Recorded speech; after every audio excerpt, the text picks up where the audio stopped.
this is an iHeart podcast. Guaranteed human. Support for the show comes from Public, the investing platform for those who take it seriously. On Public, you can build a multi-asset portfolio of stocks, bonds, options, crypto, and now generated assets, which allow you to turn any idea into an investable index with AI. It all starts with your prompt. From renewable energy companies with high free cash flow to semiconductor suppliers growing revenue over 20% year over year, you can literally type any prompt and put the AI to work. It screens thousands of stocks, builds a one-of-a-kind index, and lets you backtest it against the S&P 500. Then you can invest in a few clicks. Generated assets are like ETFs with infinite possibilities, completely customizable and based on your thesis, not someone else's. Go to public.com/podcast and earn an uncapped 1% bonus when you transfer your portfolio. That's public.com/podcast. Paid for by Public Investing. Brokerage services by Open to the Public Investing Inc. Member FINRA and SIPC. Advisory services by Public Advisors LLC, SEC registered advisor. Generated assets is an interactive analysis tool. Output is for informational purposes only and is not an investment recommendation or advice. Complete disclosures available at public.com/disclosures. You're listening to a podcast, so you're doing something else too, like maybe scrolling home listings on Redfin, saving places you like without thinking you'll get them, because that's what house hunting has become. But Redfin isn't built for endless browsing. It's built to help you find and own a home. Redfin agents close twice as many deals as other agents, which means when you find a place you love, you've got a real shot at getting it. Redfin helps turn saved listings into real addresses. Get started at redfin.com. Own the dream. Hey, this is U.S. Olympic gold medalist Tara Davis-Woodhull. And I'm U.S. Paralympic gold medalist Hunter Woodhull. As athletes, our lives are about having a clear path. And a team that you can absolutely trust. So when it came to getting the best mortgage, we chose PennyMac. PennyMac is proud to be the official mortgage provider of Team USA and you. Learn more at pennymac.com. PennyMac Loan Services, LLC, Equal Housing Lender, NMLS ID 35953. Licensed by the Department of Financial Protection and Innovation under the California Residential Mortgage Lending Act. Conditions and restrictions may apply. Wasn't that delicious? So good. Your bill, ladies? I got it. No, I got it. Seriously, I insist. I insisted first. Oh, don't be silly. You don't be silly. People with the Wells Fargo Active Cash credit card prefer to pay because they earn unlimited 2% cash rewards on purchases. Okay, rock, paper, scissors for it. Rock, paper, scissors, shoot. No! The Wells Fargo Active Cash credit card. Visit wellsfargo.com/activecash. Terms apply. Cool Zone Media. Welcome to Behind the Bastards Q&A special. Happy New Year. I'm Sophie Lichterman, and I'm here with my business partner, Robert Evans. Robert, how are you? Bracing for the new year, getting ready to really take 2026 on, Somebody asked the last time you ate inside an Arby's. Is there lore to that, or is that just somebody asking? I don't know. No, I don't have a history with Arby's. I don't like Arby's. Sure? As a kid, I loved Hardee's. I don't know why. I think because Hardee's is Carl's Jr. though, isn't it? I know they're owned by the same people. I swear to God, as a kid, I felt like the curly fries were different.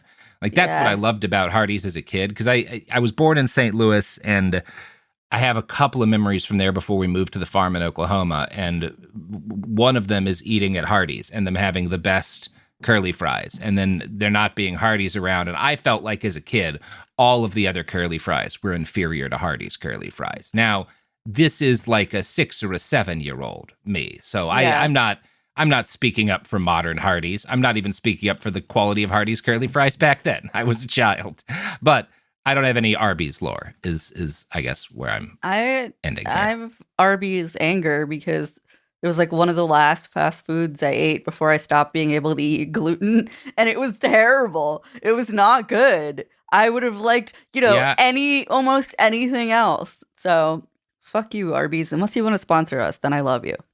Yeah, if you want to sponsor us, Arby's, I'll tell people never to eat any other food. I'll tell them that their lettuce is killing them, I'll spread whatever lies you want. There's lead in fucking Chick-fil-A, I don't care.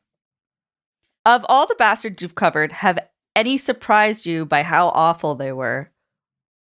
Yeah, I mean, that's definitely, Georgia Tan would be a great one where I wasn't aware of this person, and then I read the summary that she basically created modern adoption but she was also really abusive to kids. And I was like, oh, okay, so this will be pretty bad. And I was still shocked by how bad it was, right? Yeah. Like that story is fucked. And then, the one episodes we just did on the slave owner in Jamaica, whose name is escaping me right now, but the guy who kept like a diary of all of the times he raped enslaved women. I knew rape was a massive part of slavery. I've known that for a long time, in the United States and everywhere else the slave trade was the Atlantic trade was and obviously every time people have been able to enslave other people, sexual violence has been a part of that. I was aware it was a particular aspect of the plantation system, all that stuff. Like this was not, but even so, the details and the details of stuff like pickling, like rubbing pickle spices into open wounds, making people shit in each other's mouths as a form of punishment.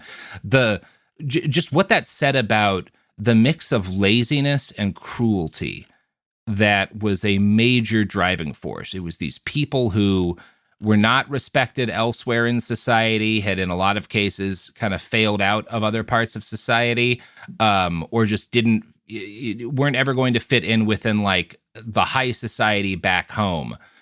You get this sense of both like frustration and this lazy kind of cruelty where it's clearly like you're just fucking around trying to like figure out what you can get away with. Yeah. Like there's not even, I don't know how to describe it, but like it was upsetting to me in a way that I kind of was surprised by, like the boredom inherent to a lot of the cruelty in the slave trade and in the way slavery worked. That really did take me by surprise. That, and I think for me, the episodes that you've done a variety of different episodes about this, but like the Elon School and the wilderness camps and survival schools, and just like that, nobody said, hey, maybe like don't abuse those kids. Yeah, and just how common child abuse is, that's also like another thing that really wears on me is how central abuse of children is in every bad movement, bad political and cultural movement in certainly Western history, and not to limit it just to the West, but and the fact that violence, the ability to abuse children, is the center of the conservative project today. It's a core pillar of fascism. Children are the property of their parents. And so if kids become aware of ideas that are uncomfortable to their parents, or become inspired to be a kind of person that is not in line with what their parents want them to be, that's not an example of human beings being human beings. That's a problem, right? That's that's an injustice that's been done to that parent, that they have to see their child not become a carbon copy of them. And the fact that so many people, that's like a dominant political belief for a lot of the country, it's upsetting. And it's difficult because like kids can't just be independent people immediately. They can't just have the same rights as an adult immediately because they don't understand the world. We do in fact have to teach them things and guide them. And that's going to mean sometimes saying, no, you can't do this thing you want, because you can't just have chocolate for every meal. You can't stay up till 2 a.m. every night. You have school to go, right? Like there are things you have to, there's like discipline. Kids do need discipline. Kids need to be punished sometimes. They don't need to be hit, but they need to, that's the only way I know of to make people understand the world they're coming into, is like you have to raise them, and that means that you are going to be invested with a degree of power over them. But I don't think that should translate to ownership, and I think the fact that it so often does is like one of the root evils of our society that makes fixing anything major very difficult, because unless you fix the way children are treated and educated, and how we as a society see like what we see the rights of a parent as being, you can't fix a lot of the other problems.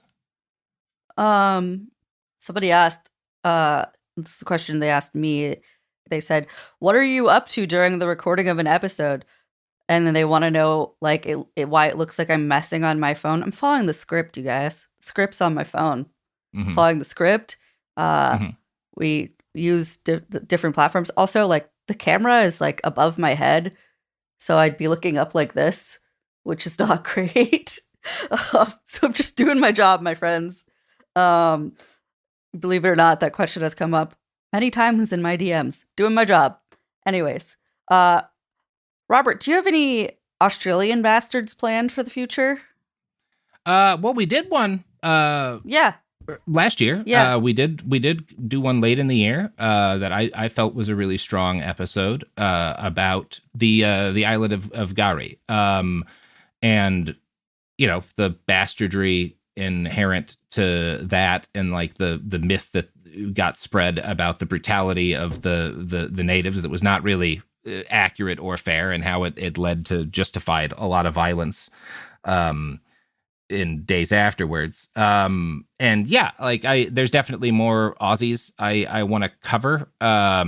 I am not as knowledgeable about. There's two things that have pulled me back from doing more in the past. Is number one, I just don't know a lot about Australia, and number two, the Dollop guys have done a lot of Australia episodes, and several times I found myself.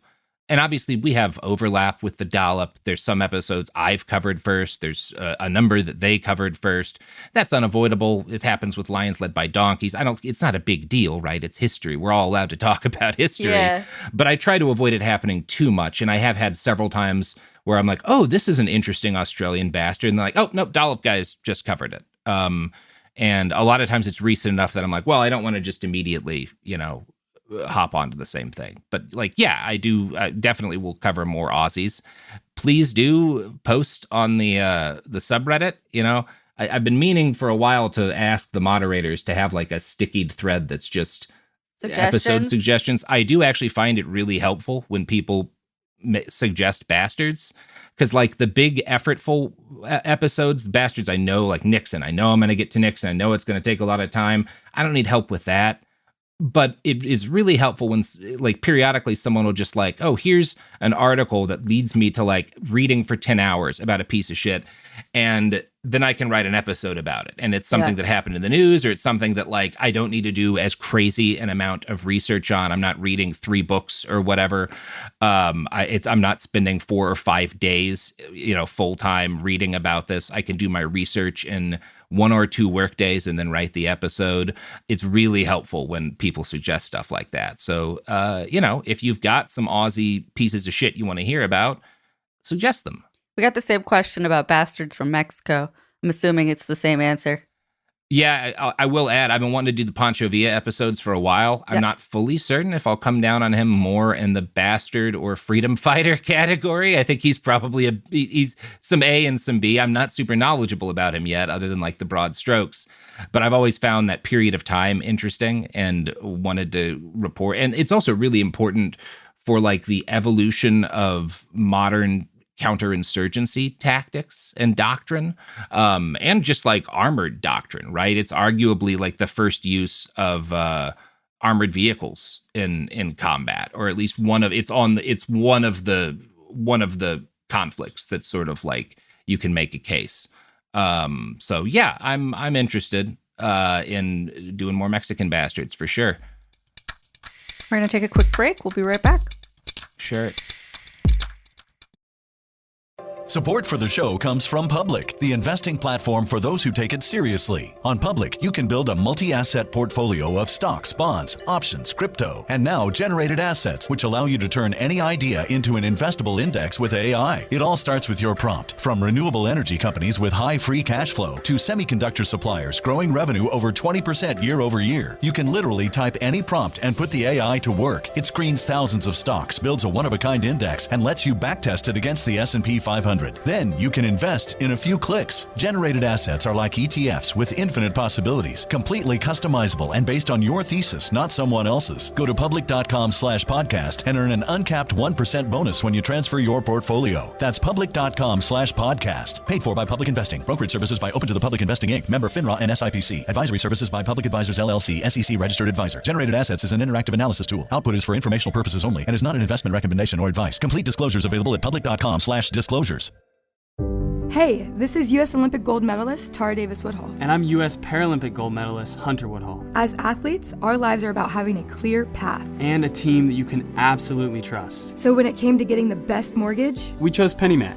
PennyMac is proud to be the official mortgage provider of Team USA and you. Learn more at pennymac.com. PennyMac Loan Services, LLC, Equal Housing Lender, NMLS ID 35953. Licensed by the Department of Financial Protection and Innovation under the California Residential Mortgage Lending Act. Conditions and restrictions may apply. Kids, pets, life, your sofa sees it all. But with a washable sofa, stains don't stand a chance. All of our sofa collections come with fully machine washable covers and cushions, making cleanup effortless. Liquid and stain-resistant fabrics provide extra protection against everyday messes. Plus, with modular designs, you can rearrange your sofa however you like. Perfect for growing families and changing spaces. Starting at just $699, it's time to upgrade to a stress-free, mess-proof sofa. Visit washablesofas.com today and save. Offers are subject to change and certain restrictions may apply. Flag football is exploding, and iFlag is leading the way. As the Guinness World Record holder, iFlag hosts premier flag football tournaments nationwide for boys, girls, high school girls, and adults. From first-time players to elite competitors, iFlag delivers top-level competition, unforgettable experiences, and a community built around the game. Ready to be part of it? Join the movement. Find your tournament and learn more at iflag.org. That's iflag.org. We're back. Do you have a favorite bastard topic of 2025? Was there somebody you covered or something you covered that was your favorite? I mean, in terms of what I felt was like the best work I did and the most useful thing, the Zizians. Because there was a really good article about the Zizians that was in depth, but it didn't really, it was more an in-depth article about their crimes as opposed to how they got from A to B, you know, how the belief system started, how Ziz really evolved into a cult leader, and how they wound up being what they became, right? Like how they wound up believing all the things. Like because you get, even in that, I believe it was a Wired piece that was very good, or Rolling Stone. It's in the episode, you know, I quote, I cited the sources and whatnot, but there was a really good long form piece, but it's still, a lot of it came out as like, and here's a crazy thing they believed. They believed, you know, this about AI, right? Or they believed this about, you know, like you would just kind of get the broad strokes of like the game theory shit that they believed about, like, here's why you have to murder people in all of these instances, because otherwise this like cascading chain of logic will happen. But you didn't get like here's the thought process that led them to that. And I thought that was really interesting. I thought that was the most interesting part of the Zizian story, is how you end up, you start from like some fairly basic logical arguments that lead you to this completely unhinged and murderous worldview in a fairly short span of time, just by never looking back or really questioning where your previous conclusions have taken you. I found that really interesting. And so I was definitely like most satisfied with how those episodes came together. Which bastard do you wish you'd spent more time on / would revisit if you could? I mean, we didn't finish Himmler. Yeah, we didn't finish Himmler. There's more Himmler to do. There's always more. You know, it struck me this year that I still have never done just like Hitler episodes. Yeah, you know, we've done a lot of Hitler episodes, but they're all, because there's so much to say about him. We've done like, here's a 2-parter on his sex life, right? Here's like some weird facts that you don't know about the man. Here's like some, you know, a 2-parter on his history with like drugs and substances, right? And he shows up as like the B character in a lot of other bastardry stories. But I haven't just done here was Hitler's childhood, right? Here's where he came from. And I should do that. I'll make sure that happens in 2026. I wish I could do more LRH episodes. I think I've just covered everything Hubbard really did. I don't know that there's anything else to say about him, but I do miss talking about him. Yeah. You just miss that guy. Mm-hmm. He's your special boy. Do you have a dream guest on the podcast that we haven't had on yet? I mean, Paul F. Tompkins is a dream guest, and we've had him on. I'm hoping to get him on. He gave us a very nice shout out as Santa Claus on a podcast recently. And I would love to have him back in the near future. I'm always with Paul. I I really, not that all of our guests are great. I appreciate everybody who comes on the show. With someone like Paul, I really want to make sure it's like the perfect episode for him. Yeah. Right. And so I'm very like discriminating as to like what I want to pitch in that regard. There's some guys that like part of me thinks would be a dream to have on that I know it probably wouldn't be great. Like I would love meet your heroes. I would just love to hang out with Werner Herzog more than doing a podcast with him. If I had the opportunity to do anything with Werner Herzog, it would be like cook an elaborate dinner together, try to like cook with him. Cause I feel like that would be the best way to like get to know that guy. He could be a fun guest. I don't know that is actually how that would shake out. I want you to read a crazy script to Shaquille O'Neal. I don't know much about Shaq. Daddy. Why would Shaq be a good guest? Because he would. He would. Mm-hmm. Because he would 100% would. He's a good time. He'd be up for it. Which historical era would you say contains the most bastards per capita? Hard to beat the early 20th century. Late 19th, early 20th century. That's like from like 1850 to 1950. We are in just prime bastard territory. And I don't know entirely if I'm sure a big chunk of it is just that was the first era in which modern historiography and modern journalism were really firing on all cylinders, and so you had a lot of detail about all of these pieces of shit, and a lot was explored and investigated, and guys who in an earlier era might not have been covered because while they were doing terrible things, they weren't one of the big names. We know about guys like Eichmann, right? Whereas if Eichmann is helping to orchestrate a genocide in the 1600s, maybe we don't get nearly as much about him, right? Maybe we get his name a couple of times, but there's not even agreement about like what he did.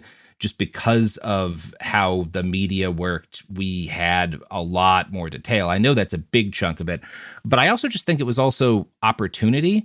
Like the technology was moving so fast and there was so much political disruption that there was an incredible amount of opportunity for a bunch of people to seize and grab positions of power and influence that they wouldn't have had access to earlier or later in more settled times.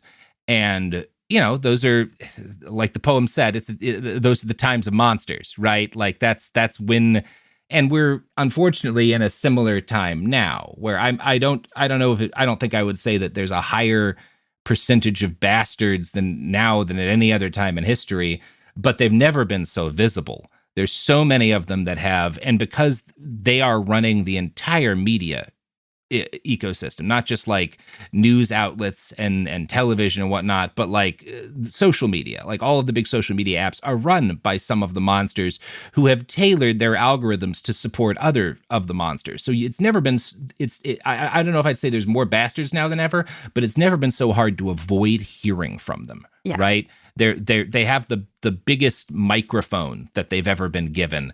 And also, it's a time of, you've had a bunch of different governments over the last 20 years collapse or reach, moments of near collapse. You have economic turmoil, you have social turmoil, and a bunch of new technologies that have given a lot of these assholes an opportunity to get the one thing they want, which is power. And they are all scrambling to position themselves as highly as possible. And ideally, they're trying to become a permanent overclass, right? They're trying to make themselves into the new aristocracy on a global scale. And that, I think, it's had a tendency to activate a lot of people, including a lot of people who maybe in a different era wouldn't have been bastards. Like, not that they would have been good people, but they wouldn't have seen an opportunity to reach out and grab in being a monster to other people. Like, I wonder in a different era, if J.K. Rowling, has incredible success in the early 1800s, right? She probably never gets known for anything else. Maybe people would have found her letters, decades after her death and been like, oh, she harbored some really bigoted views. But it would have been more like H.P. Lovecraft, right? Where you've got this guy who people really like their writing. They become very popular. I mean, Lovecraft was after his death, and then also, and they were like super racist in like a lot of their private correspondence. You can see some hints of it and some signs of it in some of their stories, like as opposed to what Rowling is, where this is not just a person who wrote some books people liked and also has some bigoted opinions that people became aware of later. And, you can kind of see bits of it in her writing. No, this is a person who has turned themselves into an activist and is dedicating their time and their money to hurting a specific group of people as much as she possibly can. A group of people who have no like organized systemic power or wealth to even begin, fighting on at the level she is fighting on in like financial terms. That simply doesn't exist. And what she's doing is deeply cruel and unhinged. And I don't think someone would have been like her would have been in a position to do in an earlier era, right? Not that she would have been a better person. She just wouldn't have made her bigotry everyone else's problem to the extent that she can. And I think there's a lot of that too. I think there's a lot of guys and girls out there who are major figures of shittiness to all of us that we know, that in a different era, they probably just would have kept that shit to themselves. Take a quick break. Be right back. Sure. Support for the show comes from Public, the investing platform for those who take it seriously. On Public, you can build a multi-asset portfolio of stocks, bonds, options, crypto, and now generated assets, which allow you to turn any idea into an investable index with AI. It all starts with your prompt. From renewable energy companies with high free cash flow to semiconductor suppliers growing revenue over 20% year over year, you can literally type any prompt and put the AI to work. It screens thousands of stocks, builds a one-of-a-kind index, and lets you backtest it against the S&P 500. Then you can invest in a few clicks. Generated assets are like ETFs with infinite possibilities, completely customizable and based on your thesis, not someone else's. Go to public.com/podcast and earn an uncapped 1% bonus when you transfer your portfolio. That's public.com/podcast. Paid for by Public Investing. Brokerage services by Open to the Public Investing Inc. Member FINRA and SIPC. Advisory services by Public Advisors LLC, SEC registered advisor. Generated assets is an interactive analysis tool. Output is for informational purposes only and is not an investment recommendation or advice. Complete disclosures available at public.com/disclosures. Hey, this is U.S. Olympic gold medalist Tara Davis Woodhull. And I'm U.S. Paralympic gold medalist Hunter Woodhull. As athletes, our lives are about having a clear path. And a team that you can absolutely trust. So when it came to getting the best mortgage, we chose PennyMac. PennyMac is proud to be the official mortgage provider of Team USA and you. Learn more at pennymac.com. PennyMac Loan Services, LLC, Equal Housing Lender, NMLS ID 35953. Licensed by the Department of Financial Protection and Innovation under the California Residential Mortgage Lending Act. Conditions and restrictions may apply. Tired of spills and stains on your sofa? Wash away your worries with Anabay. Anabay is the only designer sofa that's machine washable inside and out, starting at just $699. Plus, Anabay sofas are pet-friendly, stain-resistant, and feature changeable slip covers and modular pieces. Get up to 60% off site-wide with a 30-day money-back guarantee. Visit washablesofas.com to get yours now. That's washablesofas.com. Offers are subject to change and certain restrictions may apply. Flag football is exploding, and iFlag is leading the way. As the Guinness World Record holder, iFlag hosts premier flag football tournaments nationwide for boys, girls, high school girls, and adults. From first-time players to elite competitors, iFlag delivers top-level competition, unforgettable experiences, and a community built around the game. Ready to be part of it? Join the movement. Find your tournament and learn more at iflag.org. That's iflag.org. And we're back. Robert, has doing the show changed your views on anything? How could it not though? Like knowledge is power. I guess like it depends on what you mean by changed my views. In like a fundamental sense, it hasn't changed anything big in that coming into the show, I felt it was probably a bad idea to give people power. And I felt like it's probably a bad idea to give people huge amounts of money. And both of those things put together damage people in ways that makes them harmful to themselves and others, right? That I came into the show believing all that. Sure. And all of that has only been reinforced. I believe it more strongly than I did before. I think one of the things I have come around on I have a much darker idea of what needs to be done to people who are trying to destroy civil society, trying to destroy the lives of millions or billions of other people for their own power and wealth. I am not a rehabilitation person when it comes to those people. I am not a forgive and forget. I'm not a reconcile person. Like I am if anyone progressive or liberal takes power again in this country, the responsible thing to do is a reckoning, and a reckoning that will end very badly for a decent number of people. Like I am a believer in punishing the folks who are doing this right now. And I simply don't see any other way that this country can move forward and have any hope of a better future without going through a period of extreme ugliness. And that is not something I really believed in the same way prior to doing this, but I have become convinced that one of the great catastrophes of the 20th century was that we really botched the Nuremberg trials. We botched a lot of aspects of the peace after World War II, right? We did not punish nearly enough Nazis. And we didn't punish them with the brutality that they deserved based on what they had done.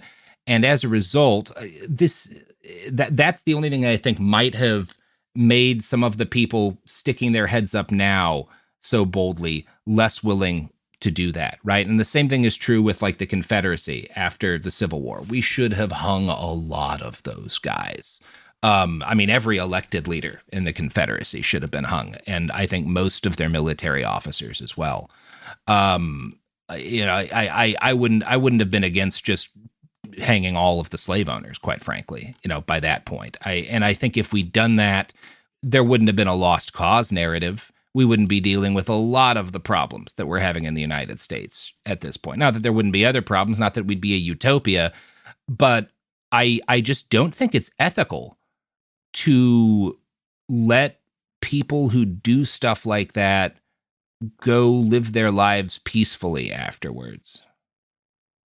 What do you have any gardening plans for 2026? Anything you're excited to grow this year? Oh, not really. I kind of half-assed it this year on the gardening. I didn't grow nearly as many potatoes. I just got kind of lazy and exhausted. I have a bunch of potatoes flowering in my front yard right now that I didn't plant. They're just endemic to the yard, which is nice. That's cool. That I just kind of have a permanent community of potatoes always growing. So I'll grow more potatoes. I'm hoping I can really get back and into the swing of things there and grow more than I did last year. We're really trying to reduce the size of our herd of the sheep and goats this year, giving some to friends. It's time to harvest some of the older ones. Don't get rid of Sophie. There's just more animals that I want to be taking care of right now. So I'm trying to find places. You're there's ignoring people me. who want some of them. I want to keep like 3. Don't get rid of him. I there's too many right now. But don't get rid of him. We've bonded. I don't know what I'll do with him. But we've bonded. Yeah, he's a good ram. He's my friend. Too good at his main job, which is making more goats. So I may try to find someone who is looking at starting a herd of their own. Because he's hand trained, he's sweet. But I also may just, keep him with a couple of wethers, which are like males that have been castrated, and they can just be a little community for a while. I don't know. I don't know what I'll do with him. But I love him. I am. This year was a real half-ass on all of the. I was just so tired and exhausted after 2024, the election, and my dad died. I couldn't get my head around it to the extent that I usually do. And I guess I'm waiting to see. I don't fully know. Am I going to wind up half-assing it again this year? Or am I going to get back into the swing of things? I don't actually know. So we'll see what Robert does in the new year. Sophie's going to do some spring gardening. Sarah Marshall, my friend Sarah Marshall, the legendary Sarah. Sarah's a very, very good gardener, and we are going to. There's a good spot of dirt at my house that we're going to take advantage of. So we'll grow some things. Hell yeah! You want some goats? If you get rid of Sophie the goat, I will be so butthurt. Anyways, last question: what brought you joy this year, Robert?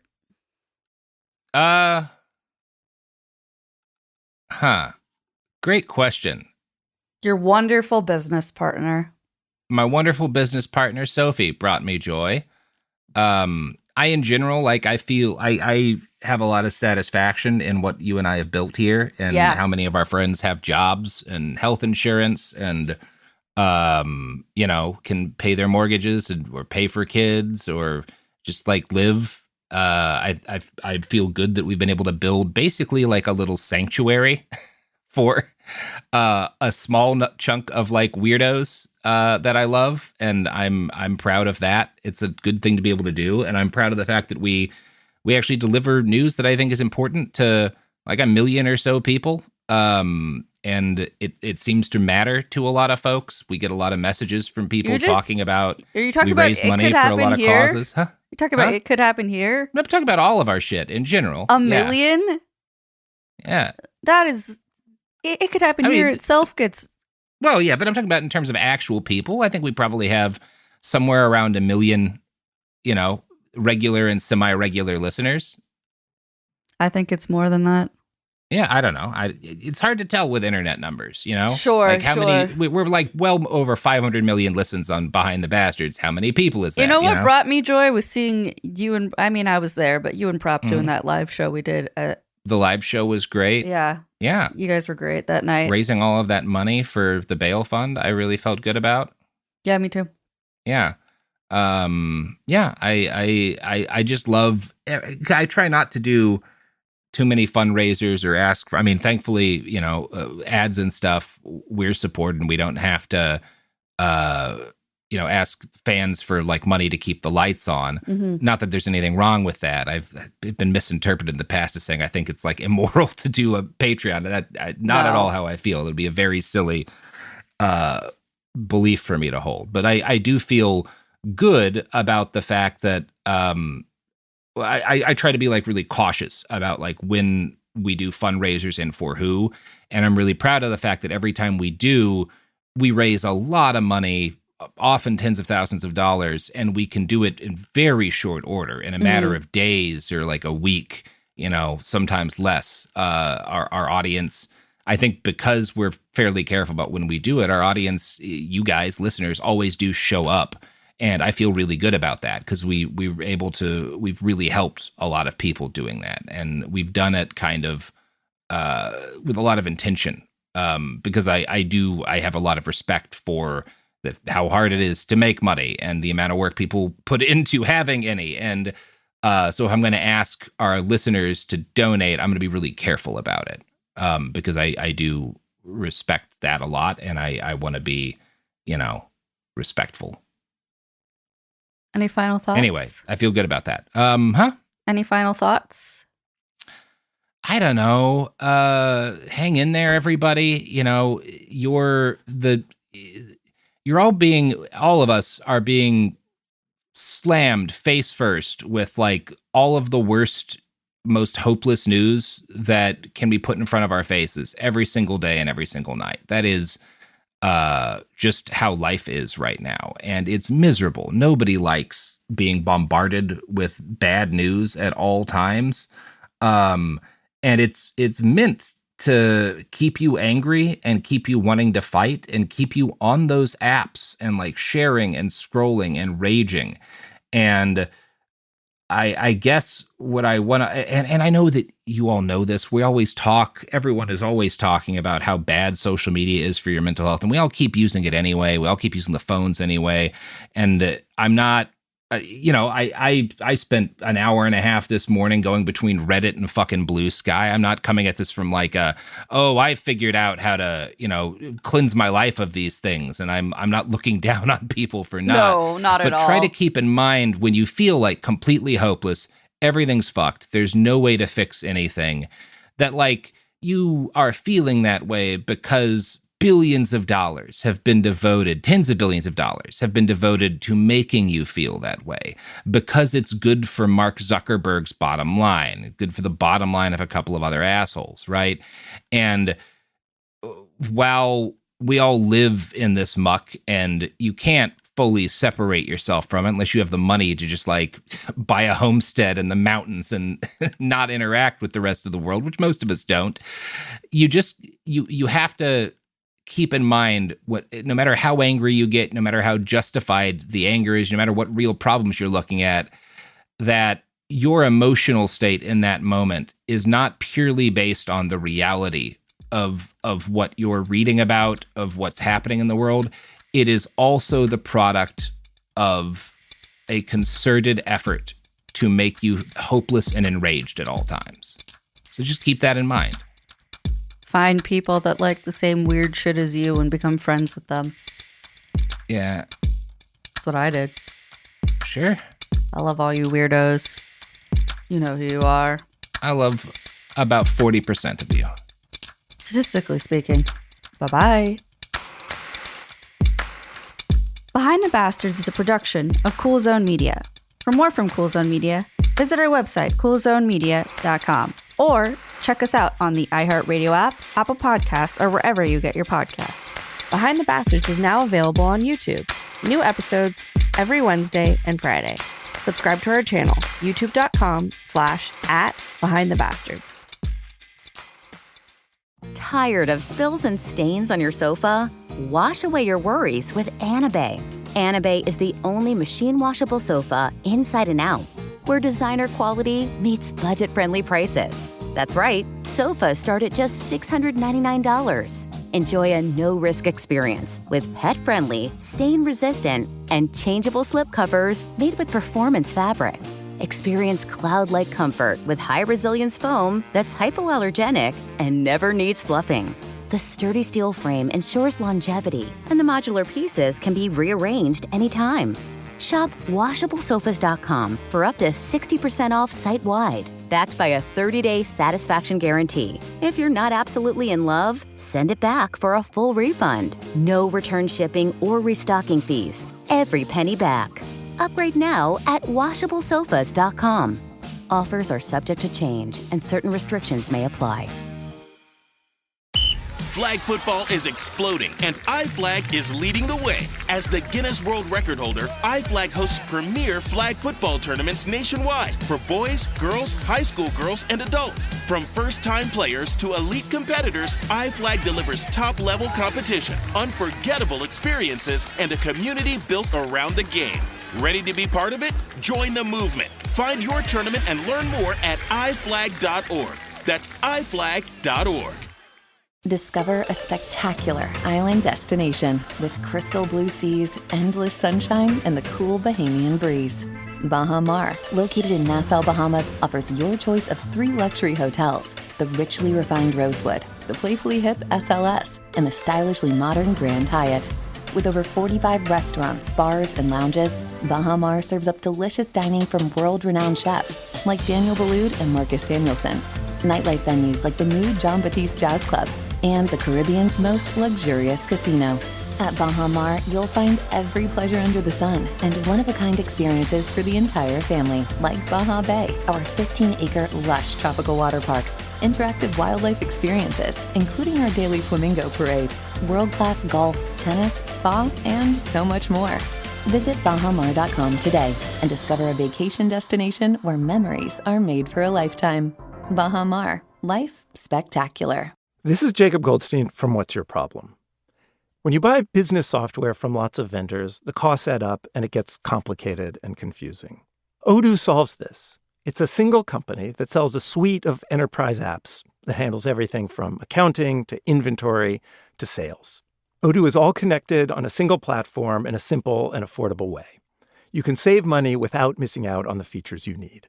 Check out Odoo at odoo.com. That's odoo.com. This is an iHeart podcast. Guaranteed human.